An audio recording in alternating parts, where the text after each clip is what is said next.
네, 오늘 뉴라이트의 입장에서 제가 설명을 성실하게 해요. 그리고 뉴라이트 입장을 성실히 알고 되면 뉴라이트나 교황사 교과서 앞으로 만들어질 국정 교과서가 어떤 내용을 미리 아실 수 있는 내용을 쌓으면 되는 거 목표는.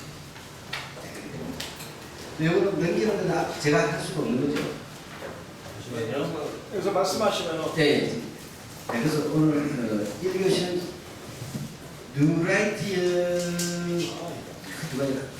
왜 수가 박근혜 대통령이 이명박에게 할 일이 무척 많았는데 취임하자마자 뭐냐면 교과서 이름도 지원을 하잖아요. 역사 교과서, 국사 교과서. 근데 한국에 있는 근해에 대해서 교수들이 전부 다 좌빨이라고 이야기하면서 그것까지 했어요.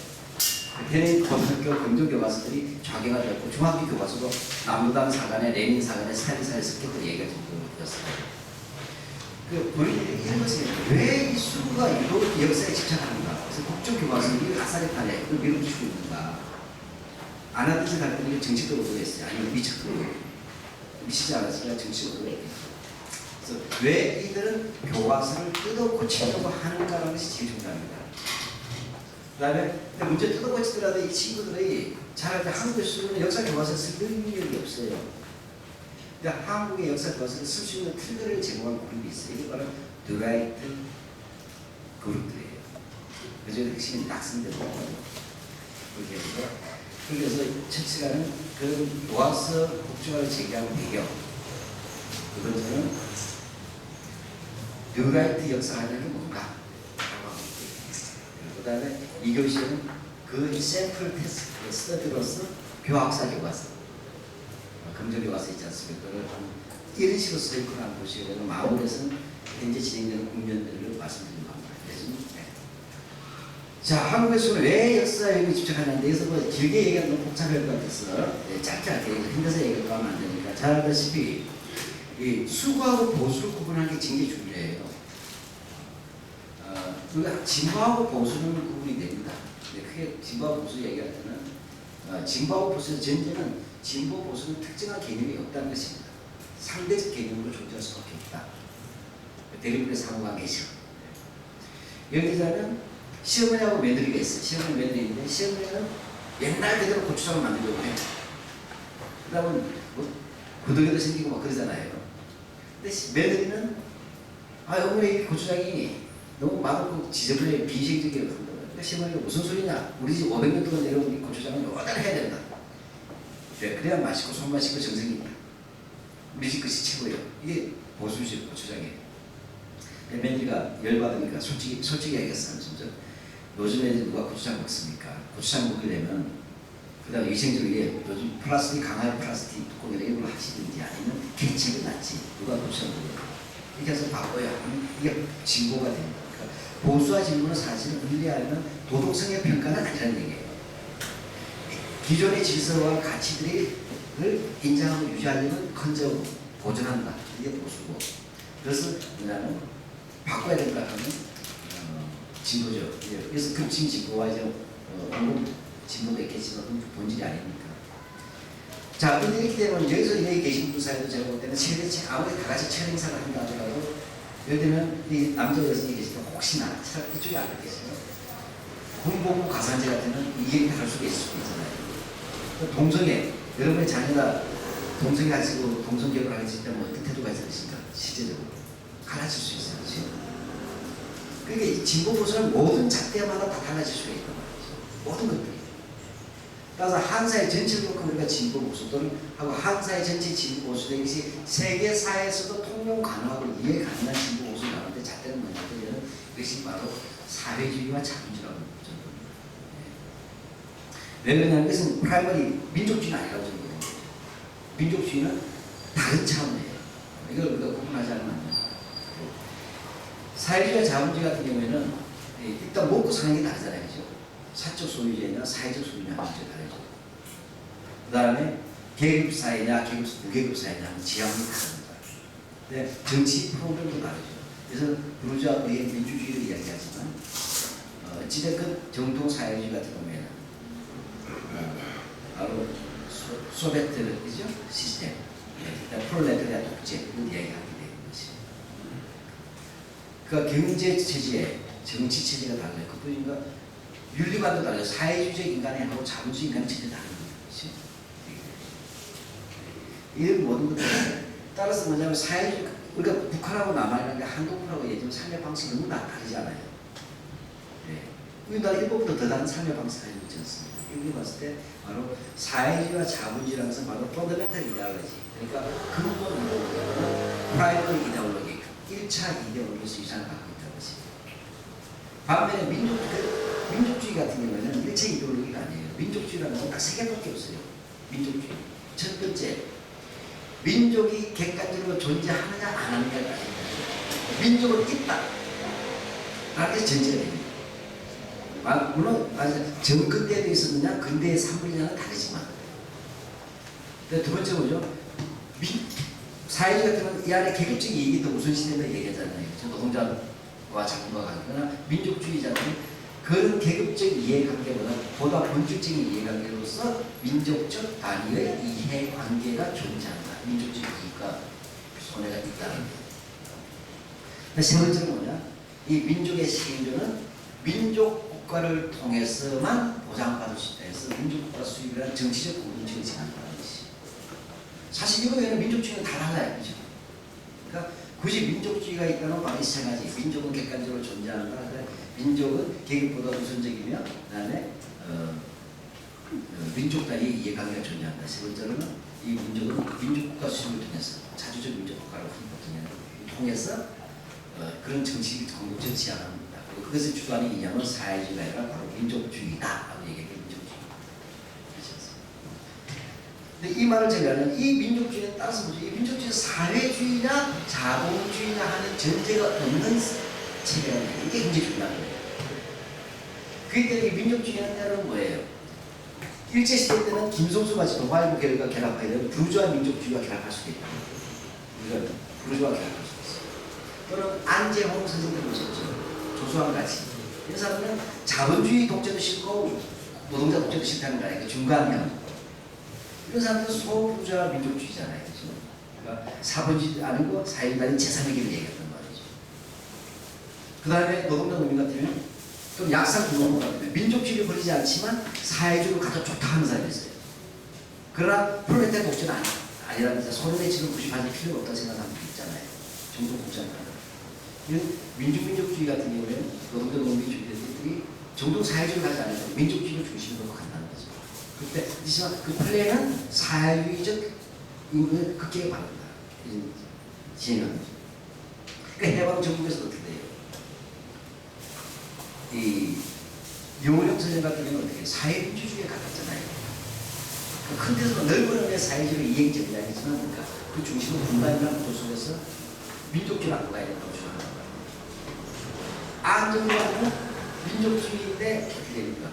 사회주의적 지향을 끌어야 된다는 거예요. 무조건. 사회주의 가서 안 된다는 거죠. 사회주의로 가지 않기 위해서 뭐냐? 사회주의 내용을 민족주의가 끌어안고 와서 공산주의로 안 가도록 막아야 된다는 거예요. 이 사람은 소부자 민족주의죠. 지향이 뭐냐? 사회주의라는 완전한 시스템을 가지지 않겠다는 거예요. 그런 차이가 있다는 건데, 민주화지. 그리고 양자는 민족주의라는 뜻에서는 모두 손잡을 수 이게 자원, 중간학교이잖아요. 분단 문제를 우선시하게 돼요.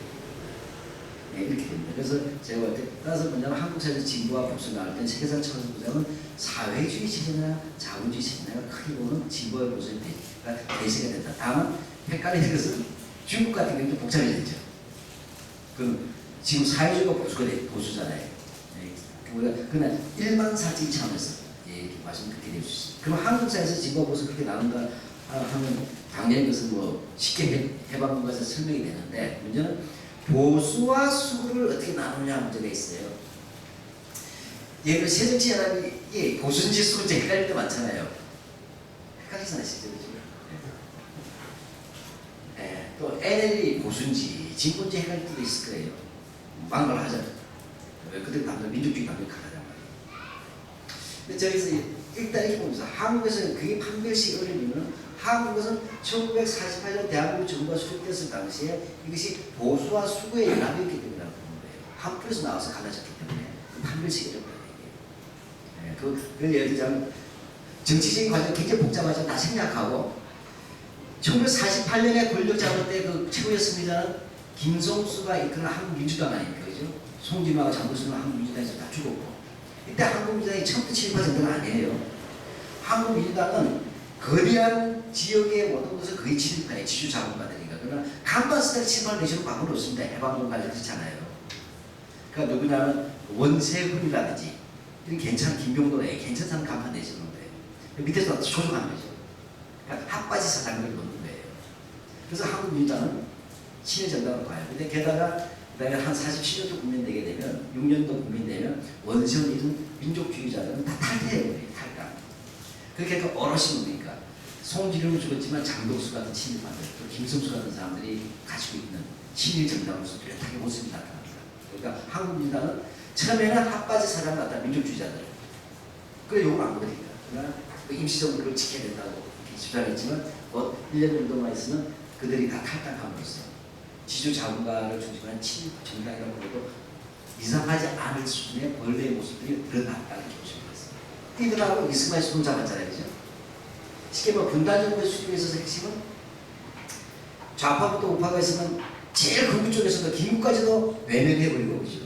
외면하고 한국민주당과 이승만은 그때 당이 없었습니다. 예, 없었어요. 내 밑으로 바뀌는 사람은 당을 안 만듭니다.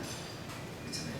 됐어요. 그래서 중요한 것은 이 민주당 이승만계가 변화됐으면 따라서 이들의 기본적으로 특징이 친일에서 서로 상통해요. 물론 차이가 있습니다. 한민당이 실제 친일했던 세력이고 이승만은 친일을 한 건 아니잖아요. 좀 이상한 동료운동 때문에 헷갈리잖아요. 우리가. 그렇죠? 이 친일 같기도 한 동료운동이라서 어떻게 되는 것이죠. 이적 행위가 많다는 동료운동이다. 근데 어제 그 무엇보다 이승만의 해방적 정부를 잡으면서 친일파 참여를 반대하고 반민특위를 해체시켰지 않습니까? 예를 들어서 친일에 있어서 공동된 이해, 친일을 했냐 안 했냐가 아니라 친일 문제에 대한 공동의 얘기만 있었다는 얘기를 합니다. 그 다음에는 무엇보다 방공이죠. 이거 지금 출쟁에 방공을 내셨어요. 근데 세 번째 자본주의시제 맞죠? 이게 하나 제가 빠뜨리겠네요. 그 다음에 뭐죠? 하나 더 공통된 집안이 단독 정부론입니다. 분단 정부. 그렇잖아요. 분단주의. 네 개가 공통된 지금. 어떻게 생각하실까요? 그러니까 사실 수박과 보수가 나누기는 너무나도 공통이 강한 거죠. 그러니까 판별식이 어려운 거예요. 메인이 같다는 거예요. 메인 부분이. 이런 점에서 수박 보수가 그러니까. 그러나 어쨌든 정치식으로 나왔을 때는 갈라집니다. 한국에 있어서 일본이 가장 어려운 나라가 너무 정치식을 단순화시켜요. 프랑스 혁명 상부자가 아실 겁니다. 막스가 쓴 프랑스 혁명 상부자. 그리고 계급이 수십 개가 나오잖아요. 계급 계층부터. 왜냐하면 계급의 자본과 노동자하면 되죠. 다 흩어지면 되지만 수많은 정당이 있으면 편집이 있어요. 정치세력들이. 그러니까 각각의 그 차이들이 있잖아요. 이런 것들이 각각의 오는 시기에 어떻게 운동했냐 하기 때문에 프랑스 혁명 상부자 보실 때는 단순하게 보시지 말고 대부자는 어떻게 자기하고 대부자 내에서도 공동자본을 어떻게 작동시키고 그 현실을 귀족을 어떻게 연합시키고 이게 다 나오지 않습니까?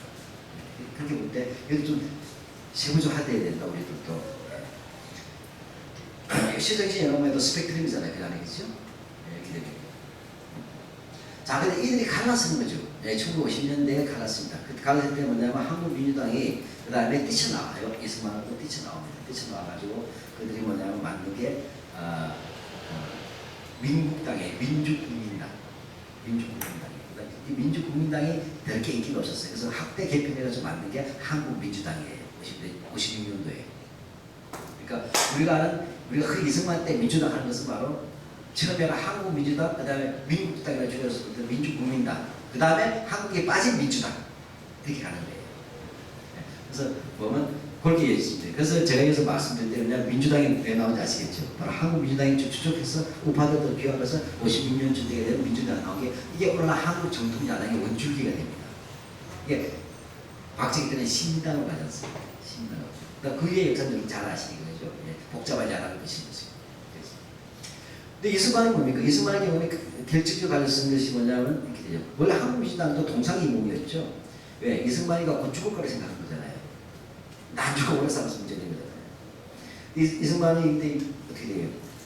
50년 2대 국회의원 선거할 때 48년대 전후에 의원 선거가 있었고 50년에 2대 선거가 있을 때 이때 뭐냐면 한국 문제에 참패합니다. 이승만 지지를 또 줄여들어요. 대신 무소속이 일어나죠. 무소속이 100번개라든지 진보적 민주주의자들이 등장됩니다. 근데 어찌됐든 이 핵심에서 뭐냐 이승만이 바라봤을 때, 이승만이 바라봤을 때 그 당시 대통령은 간접 선거잖아요. 직선제가 아니었어요. 대통령 직선제가 아니었습니다. 국회에서 간접 선거를 통해서 이승만이가 다시 재임하기 위해서는 불가능한 거예요. 이게 한국 민주주의 이름을 노렸잖아요. 그러니까 무소속이 많아졌죠. 자기 친구를 가지고 그랬잖아요. 이렇게 돼서 뭐냐면 이승만이가 6.25 당시에 부산에서 깡패 동원해가지고 정치파도 일으키잖아요. 부산 정치파도. 그죠? 네, 부산 정치파는 게 흔히 말하는 발췌 개혁이라고 하는 게 있어요. 이 핵심은 뭐예요? 이 발췌의 핵심이 뭐냐면 대통령이 직선제예요.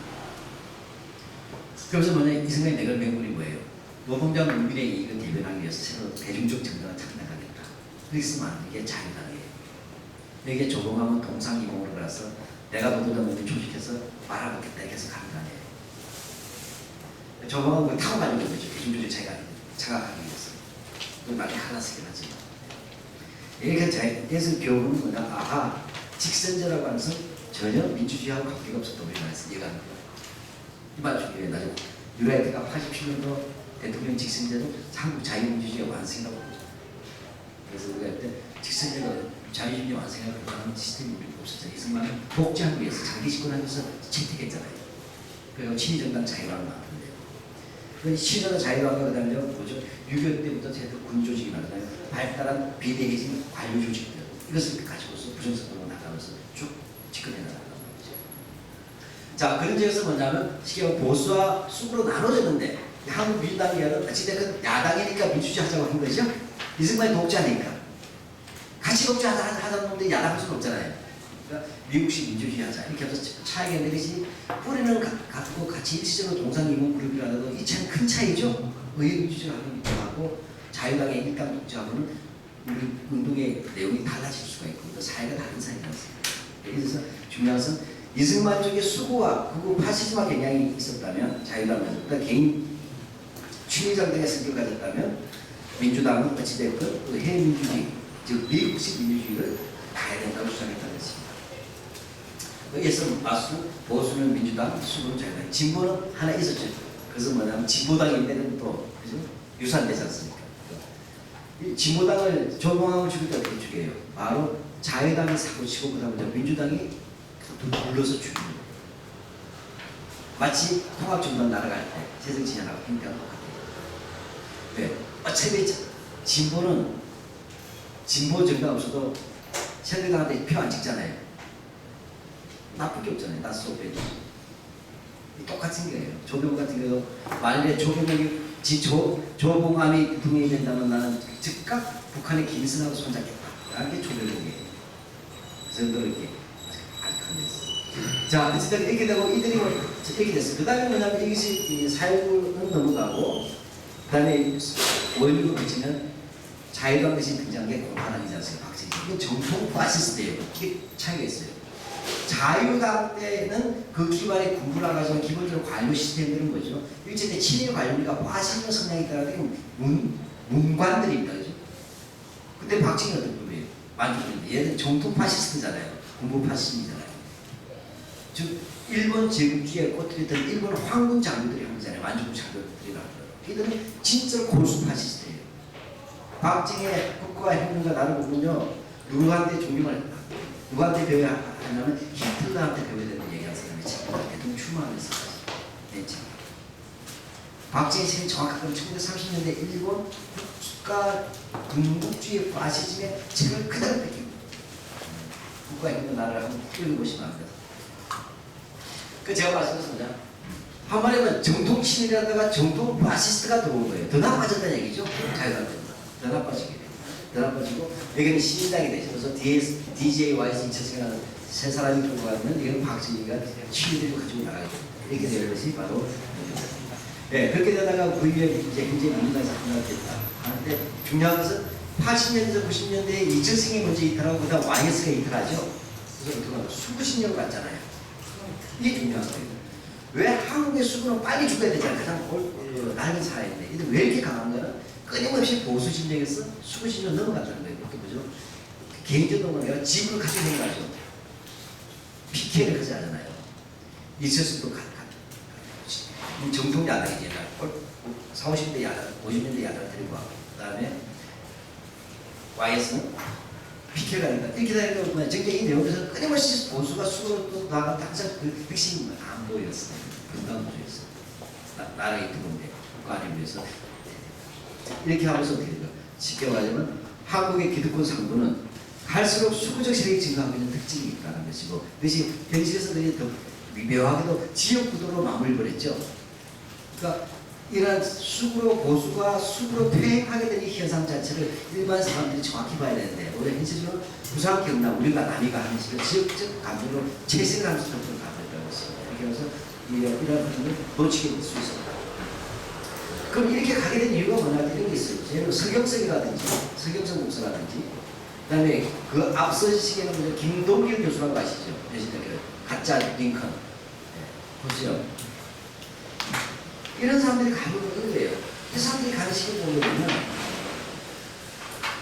김동길은 좀 빠르지만, 87년에서 89년 분명히 중요한 거예요. 이 과정에서. 이게 중요한 거예요. 노국마에서 4.19 이후에 뭐냐면 가자분으로 오라 나무를 할 때 고국민하고 비슷해요. 자, 그래서 우리가 87년 직선제가 정치됐어요.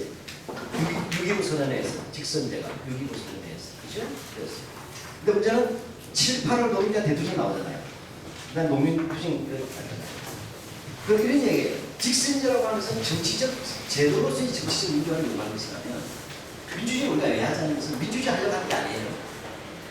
민주주의의 본질은 뭐냐면 각각의 개인이 존엄하다는 거예요. 그죠? 그 인권적 삶을 보장해줘야 된다는 거예요. 따라서 뭐냐, 인간이 너는 존엄해가 중요한 게 아니에요. 길거리에다 노숙자 만들어놓고 너는 존엄해 하면 사기잖아요. 이해가 되겠습니까? 민주주의는 거 아니에요. 자, 우리나라에서 교육은 민주주의와 연관된 시스템을 가지고 민주주의를 얘기하면 안 됩니다. 민주주의는 사람 때문에 나오는 거예요. 그렇잖아요. 노숙자 놓고서 뭐냐면 너는 직선적인 민주주의가 됐다고 얘기하면 통하겠습니다. 민주주의라는 것은 사람의 권리가 존엄하다는 거예요. 그래서 이 인간적 생각할 때는 뭐죠? 누가 더 동등한 권리를 받을 뿐만 아니라 인간으로서의 자기 삶을 민주주의 시민에 맞게 자기 존엄성을 유지할 수 있는 최소한의 사회적 보장이 보장돼야 된다. 그게 민주주의 본질입니다. 그러기 위해서 정치적으로 대통령 주권 재민의 원칙이 되어야 되고, 그 다음 뭐죠? 그것이 삶의 존엄주의가 있어서 뭐죠? 최소 먹고 살아야 될 거 아니죠?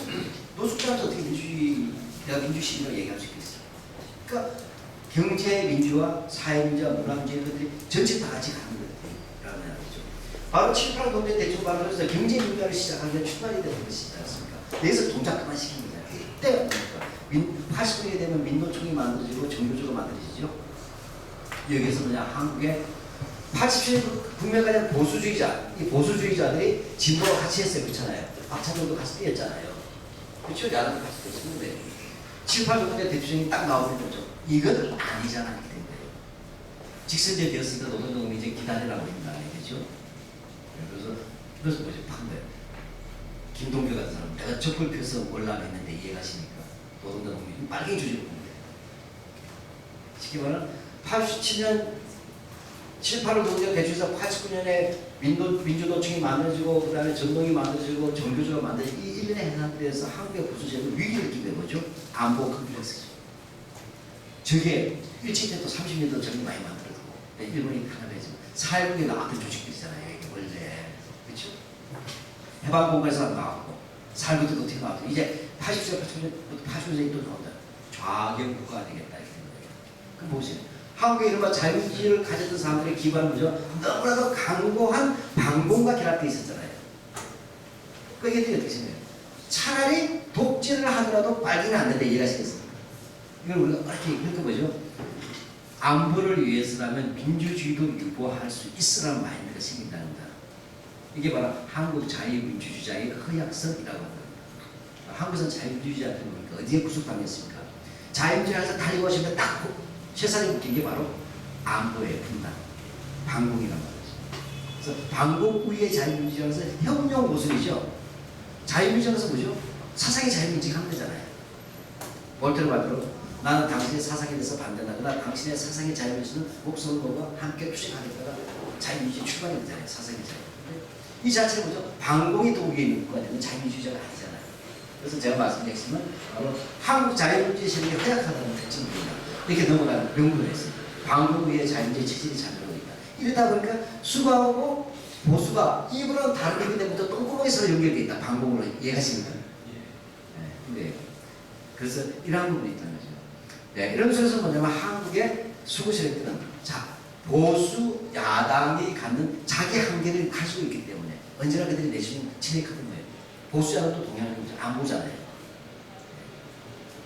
그래서 수구 세력은 극단적 방어적으로 정통성이 됐다. 넘겨봐 주십시오. 바로 이런 부분에서 뭐냐면 뭐냐면 경신이 같은 쪽에서도 세계에서 분노가 많은데 그래서 반공주의로 바뀌잖아요. 지금 그런 부분이. 네, 근데 이런 정도만 가지고는 이제 문제는 여기서 끝나지 않았다는 거예요. 이들의 위기의식. 어떤 위기의식이 생기냐면, 저 쉽게 할게 앞에는 너무 이제 긴 역사에서 제가 압축적으로 설명드렸는데, 수구실들이 솔직히 80년대까지는 안 풀어보고 살았습니다. 예를 들면 누구죠? 유성환 의원인가 80년도에 대한민국의 국시는 방공이 아니고 민주주의가 돼야 된다. 그리고 국회에서 바로 쫓겨났죠. 그런 시대입니다. 야당 의원이 국회의원직까지 쫓겨나도 아무도 문제제기지 않는 시대. 이렇게 되는데 이게 더 이상 반공이라고 하는 것이 또는 안보가 약발이 안 듣는 세대가 등장한 거예요. 우리는 많이 숨어봐서 이제 약발이 없지만 그게 뭔지 못 알아듣는 세대가 뭐냐. 새로운 세대. 이게 뭐냐. 그 새로운 세대들이 뭐냐면 6.15 세대. 이 6.15 세대라고 할 때 제가 말씀드린 이 세대가 아니고 지금 배딩들이 갓 졸업한 20대 초에 왜냐면 우리 딸을 이제 데려다 볼게요. 우리 딸이 유치원을 갔었어요. 그때 6.15 선언이 있었어요. 그럼 사실 한국에서 가장 진보의 문화나 변화의 문화는 어디서 보냐면 대학교에서 보지 않고 유치원부터 옵니다. 자신이 어디서 유치원부터 내용이 다르지만 대학은 제일 늦어요. 제일 고통들이 있기 때문에 교수들이. 근데 우리 딸이 딱 오자마자 탁 해보니까 순환 비행장에서 탁 김대중 대통령하고 김정일 국방위원장이 만나는 장면을 봤어요. 근데 우리 딸이 탁 모여보는데 뭘 보냐면 반갑습니다. 반갑습니다. 많이 불러보셨죠? 지금 아무도 안 부르죠? 세상 들어보셨어요? 각자 쑥쑥 쓰러진 거야. 그게 정신을 부수는 거예요. 우리 딸 이거 열심히 부르는 거예요. 근데 뭐죠? 지금도 내가 부를 수 있잖아요. 네, 불을 흥이 안 나는 거지, 김정일이 때문에. 네, 근데 뭐예요? 이렇게 하면서 그냥 바꿔서 그러는 거예요. 이게 무슨 얘기예요? 나가 축구를 갔어요. 내가 전화할 때 뭘 배우면 내가 초등학교 때 우리가 배울 때 우리가 학교 가기 전에 배우는 노래가 뭐예요? 여성분들 고무줄 하면서. 네? 그렇죠. 우찌르자 공산당 스모 오랑캐 공줄 노래 배웠잖아요. 그러니까 우리는 저울의 시즌부터 군대도 안 간 주제에 저울의 시즌을 하고 우리 부산 바닷가에서 파도가 문제면 도망갈 때 일사후퇴 하면서 도망갔어요. 그렇게 됩니다. 이 아이들의 첫 노래는 방공해라 반갑습니다. 이 간식이 나오고 굉장히 중요한 거예요. 문화적으로. 쉽게 말하면 포스트 소셜라이제이션 제초의 사회가 뭐죠? 증거와 즉결이 시작하지 않았다는 것이죠. 근데 우리 딸이 했을 때 좀 더 얘기를 해요. 아버지 그래요. 북한 말씀까지 흉내내면서 아버지 그래요. 왜? 나는 김대중 할아버지보다 김정일 아저씨가 더 좋아요. 이러는 거예요. 아니 이제는 내 입을 틀어막았어. 이건 뭐죠? 국가보안법 위반이에요. 저희가 수도에 대한 공공연한 참여한 부분에 대해서 아버지 왜? 또 잘생겼는데? 이렇게 얘기하는 거예요. 얘들이 그러시. 근데 얘들이 뭐죠? 그 다음에 초등학교 들어갈 때는 노무현 대통령 왔어요. 그때 뭡니까? 혹시 꽃이 보는 게 기억나세요? 나무거리 꽃이 풍선에 넣어서 충격을 받은 게 우리 할아버지 세대들이 어떤 충격을 받았어요? 노래 부를 때 반갑습니다를 부르는 게 문제가 아니고 야 얘 이상하다 해서 우리 손주들이 세대가 이상하구나. 그래서 나이가 많 할아버지 얘기해서 정신적 수급을 말하는 거예요. 북한에다가 꽃이 보내 충격을 받은 거예요. 북한에다가 풍선에다 뭘 넣어야 되는데 비난을 해야 되는데 꼬시면서 보내니까 돌아버린 거예요. 통일전선에 동안 나쁜 애들이 기반전선에 북한의 기반전선에 우리 손자들이 완전히 빨갱이한테 넘어갔다 이렇게 보는 거예요. 근데 뭐죠? 우리가 보는 우리 아이들은 한국판 로미오와 줄리엣이잖아요. 잘 알다시피 뭡니까? 섹스피어의 로미오와 줄리엣을 보게 되면 그 이야기 간단하죠. 몬타큐 집안과 카프레 집안의 두 원한의 삶 오랜 역사를 가지고 원한의 가문이 있습니다. 그럼 여기서 태어나는 카프레 집안의 아이와 몬타큐 집안의 아이는 뭐예요? 각각 가문의 복수를 해야 될 역사를 삶을 띠고 이 땅에 태어났잖아요. 그렇죠? 우리도 남북 통합에서 국제 통합에서 삶을 띠고 왔잖아요. 근데 어떻게 돼요? 이 로미오와 줄리엣은 가물의 보수 대신 연애질이라는 거예요. 그죠? 연애질. 이렇게 하면서 살아있는데 16살짜리들이. 이러한 부분이 생기거든요. 그러니까 바로 6.15 선언의 가장 중요한 내용의 핵심은 최초로 분단의 상황에서 정규군, 게릴라, 민간에서 이 죽창 그렇게 사는 이 증오와 관계 시대가 가졌던 50년 역사를 두고 처음으로 보죠. 사람과 화해를 시작한 시대에 시작한 거예요. 이게 역사의 미래였던 거예요. 이 미래에 대해서 우리가 이런 겁니까?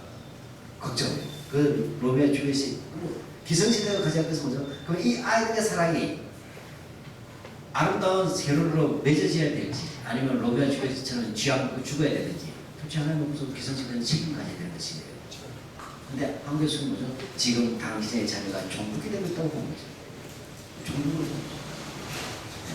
증거를 넣어서 한 세대가 탄생하게 되면 남북의 노력이라는 역사의 방향을 보지 않냐고 다시 종북의 탄생입니다. 네. 그 다음에 뭐죠? 이렇게 해서 이제 불안한 거예요. 근데 여기 하나 더 일어난 게 있어요. 그 유명한 2008년도 소고기 파동이에요. 미국 소고기 파동. 미국 소고기 파동 다 아시다시피 아시다시피 미국 소고기 온다서 광고는 거의 안 걸립니다. 장담합니다. 퍼센트로 쳤어요. 근데 문제는 몇십 년 보면 걸리는 일이 있어요. 그렇잖아요. 그 다음에 더 큰 문제는 뭐냐? 위험시 되는 이러한 것들을 정부가 하나도 국민의 안전과 건강 시키지 않고 권력적 통과시켰다는 거 아니겠죠? 무역이라는 점에서. 여기서 분노가, 부모들이 분노하고 아이들이 두려워서 거리에 나오고. 근데 우리 딸이 또 대학원 나가 중학교 다니는데. 중학교 우리 딸이, 우리 아들도 마찬가지, 중3인데, 우리 마누라도 마찬가지, 세 명이서 갑자기 그러니까 2008년 6월 10일, 네? 데모 나가는 거예요. 평소에 나도 데모 하지 말라고 하는 세 인간들이. 소고기 때문에 그냥 무슨 안 된다. 저는 마음감이 교차했어요.